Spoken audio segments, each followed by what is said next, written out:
हाँ जी बेटा, अज आपां दूसरा लैसन जिवें पढ़ गया हुंदा करांगे। इस लैसन दे विच बेटा पढ़ाई दे जिहड़े महत्व नूं दस्सिआ गया है कि जे आपां पढ़दे हां तां बेटा भी एक ना एक दिन आपां नूं सफलता जरूर मिलदी है ते इंसान की है अपनी जिंदगी दे विच जरूर कामयाब हुंदा है। जीतू ते नीटू दोवें बहुत गूढ़े मिੱਤਰ सन। उन्हां दोवां 'च भरावां वर्गी सांझ सी। सारा दिन जीतू ते नीटू इकट्ठे ही खेडਦੇ ਰਹਿੰਦੇ। ਕਦੇ ਜੀਤੂ ਨੀਟੂ ਦੇ ਘਰ ਹੁੰਦਾ ਤੇ ਕਦੇ ਨੀਟੂ ਜੀਤੂ ਦੇ ਘਰ। ਦੋਵਾਂ ਘਰਾਂ ਦੇ ਪਰਿਵਾਰਾਂ ਵਿੱਚ ਉਹਨਾਂ ਨਾਲ ਕੋਈ ਭੇਦਭਾਵ ਨਹੀਂ ਸੀ। ਜੀਤੂ ਦੇ ਪਿਤਾ ਜੀ ਕੋਲ ਥੋੜ੍ਹੀ ਜਿਹੀ ਜ਼ਮੀਨ ਤੇ ਬੱਕਰੀਆਂ ਵੀ ਰੱਖੀਆਂ ਹੋਈਆਂ ਸਨ। ਨੀਟੂ ਜੀਤੂ ਦੇ ਘਰ ਆ ਕੇ ਬੱਕਰੀਆਂ ਨਾਲ ਆਪਣਾ ਦਿਲ ਲਗਾਉਂਦਾ, ਉਹਨਾਂ ਨਾਲ ਖੂਬ ਮਸਤੀ ਕਰਦਾ। ਉਧਰ ਨੀਟੂ ਦੇ ਪਿਤਾ ਜੀ ਕੋਲ ਵੀ ਥੋੜ੍ਹੀ ਜਿਹੀ ਜ਼ਮੀਨ ਸੀ, ਪਰ ਉਹ ਪੜ੍ਹਿਆ ਲਿਖਿਆ ਹੋਇਆ ਸੀ, ਕਦੇ ਦਿਹਾੜੀ ਵੀ ਕਰ ਲੈਂਦਾ। ਉਸ ਨੇ ਆਪਣੇ ਪੁੱਤਰ ਨੂੰ ਪੜ੍ਹਾਉਣ ਦਾ ਫੈਸਲਾ ਕੀਤਾ ਹੋਇਆ ਸੀ। ਨੀਟੂ, ਤੁਸੀਂ ਦੋਵਾਂ ਨੇ ਬਥੇਰਾ ਖੇਡ ਲਿਆ ਹੁਣ ਬੱਕਰੀਆਂ ਨਾਲ, ਹੁਣ ਪੜ੍ਹਿਆ ਕਰੋ ਦੋਵੇਂ ਜਾਣੇ। ਤੁਹਾਡੇ ਪੰਜਵੀਂ ਦੇ ਪੇਪਰ ਹੋਣ ਵਾਲੇ ਨੇ। ਉਹ ਉਹਨਾਂ ਨੂੰ ਇਹੀ ਸਮਝਾਉਂਦਾ ਰਹਿੰਦਾ। ਨੀਟੂ ਆਪਣੇ ਪਿਤਾ ਜੀ ਦੀ ਹਰ ਗੱਲ ਮੰਨਦਾ ਸੀ। ਉਹਨੂੰ ਪਤਾ ਸੀ ਕਿ ਜੇਕਰ ਨਹੀਂ ਪੜ੍ਹੇਗਾ ਤਾਂ ਉਹ ਆਪਣੇ ਪਿਤਾ ਜੀ ਦੀ ਇੱਛਾ ਕਦੀ ਵੀ ਪੂਰੀ ਨਹੀਂ ਕਰ ਸਕੇਗਾ। ਉਹਦੇ ਪਿਤਾ ਜੀ ਉਹਨੂੰ ਇੱਕ ਅਧਿਆਪਕ ਬਣਾਉਣਾ ਚਾਹੁੰਦੇ ਸਨ। ਜੀਤੂ, ਆਪਾਂ ਦੋਵੇਂ ਹੁਣ ਇਕੱਠੇ ਪੜ੍ਹਿਆ ਕਰਾਂਗੇ, ਤੂੰ ਸਾਡੇ ਘਰ ਹੀ ਆ ਜਾਇਆ ਕਰ। ਇਸ ਸਾਲ ਪੰਜਵੀਂ ਦੀ ਕਲਾਸ ਹੈ। ਇੱਕ ਦਿਨ ਨੀਟੂ ਜੀਤੂ ਨੂੰ ਕਹਿਣ ਲੱਗਿਆ, ਹਾਂ ਹਾਂ ਮੈਂ ਤੇਰੇ ਨਾਲ ਪੜ੍ਹਾਂਗਾ, ਪਰ ਪਹਿਲਾਂ ਸਾਡੇ ਘਰ ਬੱਕਰੀਆਂ ਨਾਲ ਖੇਡ ਤਾਂ ਲਈਏ। ਅੱਗੋਂ ਜੀਤੂ ਕਹਿੰਦਾ, ਜੀਤੂ ਉਹਨੂੰ ਕੀ ਕਹਿ ਦਿੰਦਾ ਸੀ ਵੀ ਆਪਾਂ ਬਾਅਦ 'ਚੋਂ ਪੜ੍ਹਾਂਗੇ, ਪਹਿਲਾਂ ਕੀ ਕਰ ਲਈਏ, ਖੇਡ ਲਈਏ। ਨਹੀਂ, ਹੁਣ ਆਪਾਂ ਪੜ੍ਹਾਂਗੇ, ਖੇਡਾਂ ਵੱਲ ਇਸ ਸਾਲ ਘੱਟ ਤੋਂ ਘੱਟ ਧਿਆਨ, ਥੋੜ੍ਹਾ ਖੇਡਣਾ ਅਤੇ ਜ਼ਿਆਦਾ ਪੜ੍ਹਨਾ ਹੈ ਇਸ ਸਾਲ, ਨੀਟੂ ਕਹਿੰਦਾ। ਨੀਟੂ ਜੀਤੂ ਨੂੰ ਫਿਰ ਕੀ ਸਮਝਾਉਂਦਾ ਸੀ, ਕਹਿੰਦਾ ਇਸ ਸਾਲ ਆਪਾਂ ਘੱਟ ਤੋਂ ਘੱਟ ਖੇਡਾਂਗੇ ਅਤੇ ਵੱਧ ਤੋਂ ਵੱਧ ਕੀ ਆ, ਪੜ੍ਹਾਂਗੇ। ਅਗਲੇ ਹੀ ਦਿਨ ਉਹ ਦੋਵੇਂ ਨੀਟੂ ਦੇ ਘਰ ਪੜ੍ਹਨ ਬੈਠ ਗਏ। ਨੀਟੂ ਤਾਂ ਆਪਣੀ ਕਿਤਾਬ 'ਚ ਮਸਤ ਰਹਿੰਦਾ, ਪਰ ਜੀਤੂ ਨੂੰ ਕੋਈ ਨਾ ਕੋਈ ਸ਼ਰਾਰਤ ਹੀ ਸੁੱਝਦੀ ਰਹਿੰਦੀ। ਉਹ ਵਾਰ-ਵਾਰ ਨੀਟੂ ਨੂੰ ਜਾ ਕੇ ਖੇਡਣ ਲਈ ਪ੍ਰੇਰਦਾ ਰਹਿੰਦਾ। ਨਹੀਂ ਯਾਰ, ਮੇਰੇ ਪਿਤਾ ਜੀ ਮੈਨੂੰ ਹੁਣ ਨਹੀਂ ਖੇਡਣ ਦੇਣਦੇ। ਕਹਿੰਦੇ ਨੇ ਤੁਸੀਂ ਹੁਣ ਛੋਟੇ ਨਹੀਂ, ਪੜ੍ਹਿਆ ਕਰੋ, ਪੜ੍ਹੋਗੇ ਤਾਂ ਹੀ ਵੱਡੇ ਅਫਸਰ ਬਣੋਗੇ। ਨੀਟੂ ਜੀਤੂ ਨੂੰ ਸਮਝਾਉਣ ਦੀ ਕੋਸ਼ਿਸ਼ ਕਰਦਾ।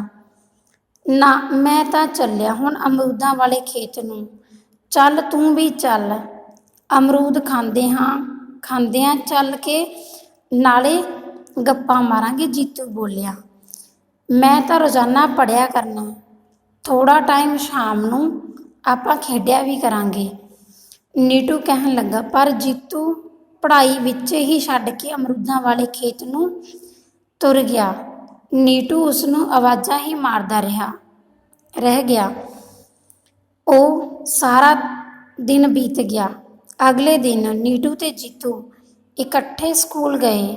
ਸਕੂਲ 'ਚ ਪੜ੍ਹਾਈ ਕੀਤੀ ਤੇ ਘਰ ਆ ਗਏ।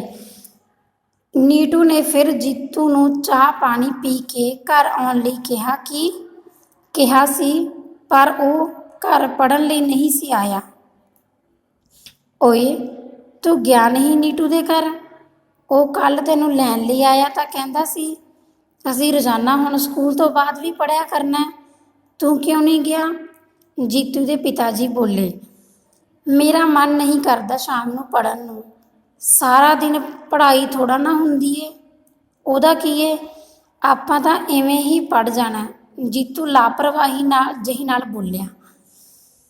ਨਾ, ਜੇ ਉਹ ਘਰ ਆ ਕੇ ਵੀ ਪੜ੍ਹਦਾ ਤਾਂ ਮਾੜਾ, ਜਾ ਕੇ ਪੜ੍ਹ ਤੂੰ ਵੀ, ਨਹੀਂ ਤਾਂ ਤੂੰ ਮੇਰੇ ਤਰ੍ਹਾਂ ਬੱਕਰੀਆਂ ਹੀ ਚਰਾਇਆ ਕਰੇਗਾ। ਜ਼ਮੀਨ ਕਿਹੜੀ ਆਪਣੀ ਜ਼ਿਆਦਾ ਏ, ਮਸਾਂ ਖਾਣ ਜੋਗੀ ਕਣਕ ਹੀ ਹੁੰਦੀ ਏ। ਜੀਤੂ ਦੇ ਪਿਤਾ ਜੀ ਫਿਰ ਬੋਲੇ, ਪਰ ਜੀਤੂ ਨਾ ਮੰਨਿਆ ਤੇ ਉਹ ਆਪਣੇ ਪਿਤਾ ਨੂੰ ਕਹਿ ਕੇ ਕਿ ਉਹ ਨੀਟੂ ਵੱਲ ਜਾ ਰਿਹਾ ਹੈ, ਪਰ ਆਪਣੇ ਖੇਤ ਨੂੰ ਚਲਾ ਗਿਆ। ਇਉਂ ਹੀ ਹਰ ਰੋਜ਼ ਹੁਣ ਸਕੂਲ ਤੋਂ ਬਾਅਦ ਜੀਤੂ ਜ਼ਿਆਦਾਤਰ ਪਿੰਡ ਦੀ ਸੱਥ 'ਚ ਬੈਠ ਕੇ ਬਾਬਿਆਂ ਦੀਆਂ ਗੱਪਾਂ ਸੁਣਦਾ ਜਾਂ ਫਿਰ ਕਿਸੇ ਨਾ ਕਿਸੇ ਹਾਣੀ ਨਾਲ ਪਿੰਡ ਘੁੰਮਦਾ ਰਹਿੰਦਾ ਤੇ ਖੇਡਦਾ ਹੀ ਰਹਿੰਦਾ। ਹੌਲੀ ਹੌਲੀ ਦਿਨ ਲੰਘਦੇ ਗਏ। ਘੱਟ ਪੜ੍ਹਨ ਕਾਰਨ ਜੀਤੂ ਦਾ ਮਨ ਪੜ੍ਹਾਈ ਤੋਂ ਉਚਾਟ ਹੋ ਗਿਆ। ਉਚਾਟ ਹੋਣਾ ਬੇਟਾ ਵੀ ਹਟ ਜਾਣਾ, ਜਿਵੇਂ ਆਪਾਂ ਕਹਿ ਦਿੰਦੇ ਹਾਂ। ਤੇ ਉਹ ਆਪਣੇ ਪਿਤਾ ਜੀ ਨਾਲ ਹੀ ਬੱਕਰੀਆਂ ਚਰਾਉਣ ਲੱਗ ਪਿਆ। ਦੂਸਰੇ ਪਾਸੇ ਨੀਟੂ ਰੋਜ਼ਾਨਾ ਪੜ੍ਹਨ ਕਾਰਨ ਉੱਚ ਵਿੱਦਿਆ ਹਾਸਲ ਕਰਨ ਲੱਗਾ ਰਿਹਾ। ਕਿਵੇਂ ਨੀਟੂ, ਕਿੱਧਰ ਚੱਲਿਆ ਹੈ ਤੂੰ? ਇੱਕ ਦਿਨ ਪਿੰਡ ਤੋਂ ਬਾਹਰ ਸਾਈਕਲ 'ਤੇ ਜਾਂਦੇ ਨੀਟੂ ਨੂੰ ਜੀਤੂ ਨੇ ਪੁੱਛਿਆ। ਹੁਣ ਮੈਂ ਸ਼ਹਿਰ ਪੜ੍ਹਨ ਲਈ ਜਾ ਰਿਹਾ ਹਾਂ, ਉੱਥੇ ਹੀ ਮੈਂ ਮਾਸਟਰੀ ਦਾ ਕੋਰਸ ਕਰ ਲੈਣਾ।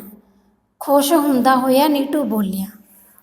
ਅੱਛਾ, ਪਰ ਮੇਰਾ ਤਾਂ ਸਕੂਲ ਜਾਣ ਨੂੰ ਜੀ ਹੀ ਨਹੀਂ ਕਰਦਾ। ਆਪਾਂ ਤਾਂ ਮੌਜਾਂ ਨਾਲ ਆਹ ਬੱਕਰੀਆਂ ਚਰਾ ਲਈਦੀਆਂ ਤੇ ਟੌਹਰ ਨਾਲ ਰਾਤੀ ਮੰਜਾ ਮੱਲ ਕੇ ਸੌਂ ਜਾਈਦਾ। ਤੈਨੂੰ ਤਾਂ ਸਾਰਾ ਦਿਨ ਪੜ੍ਹਾਈ ਨਾਲ ਹੀ ਮਗਜ ਖਪਾਈ ਕਰਨੀ ਪੈਂਦੀ ਹੋਏਗੀ। ਮਗਜ ਬੇਟਾ ਦਿਮਾਗ ਖਪਾਈ ਵੀ। ਆਪਣੇ ਕੰਮਾਂ ਨੂੰ ਚੰਗਾ ਦਰਸਾਉਂਦਾ ਹੋਇਆ ਜੀਤੂ ਬੋਲਿਆ। ਜੀਤੂ ਨੇ ਕੀ ਕਿਹਾ ਵੀ ਮੇਰੇ ਕੰਮ ਜਿਹੜਾ ਵਧੀਆ ਨੇ, ਮੈਂ ਬੱਕਰੀਆਂ ਚਰਾ ਕੇ ਜਾ ਕੇ ਸੌ ਜਾਂਦਾ। ਬਸ ਆਹ 2-3 ਸਾਲ ਹੀ ਪੜ੍ਹਾਈ ਏ, ਜਦੋਂ ਆਪਾਂ ਨੂੰ ਮਿਲ ਗਈ ਨੌਕਰੀ ਤਾਂ ਬਸ ਫਿਰ ਮੌਜਾਂ ਹੀ ਲੱਗ ਜਾਣੀਆਂ, ਨੀਟੂ ਬੋਲਿਆ।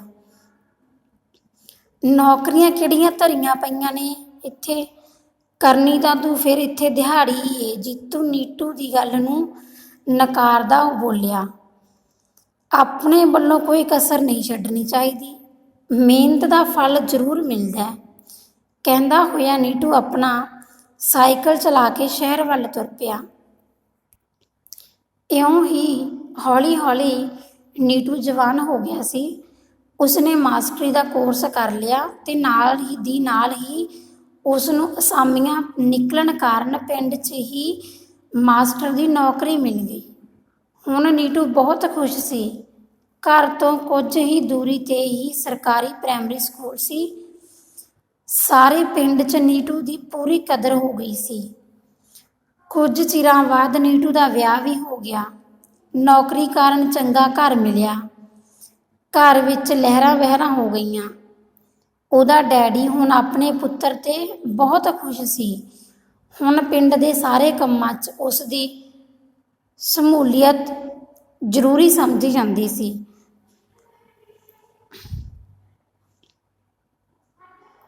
ਕੋਈ ਵੀ ਕੰਮ ਕਰਨਾ ਹੋਵੇ ਉਹਨੂੰ ਪੁੱਛਿਆ ਜਾਂਦਾ।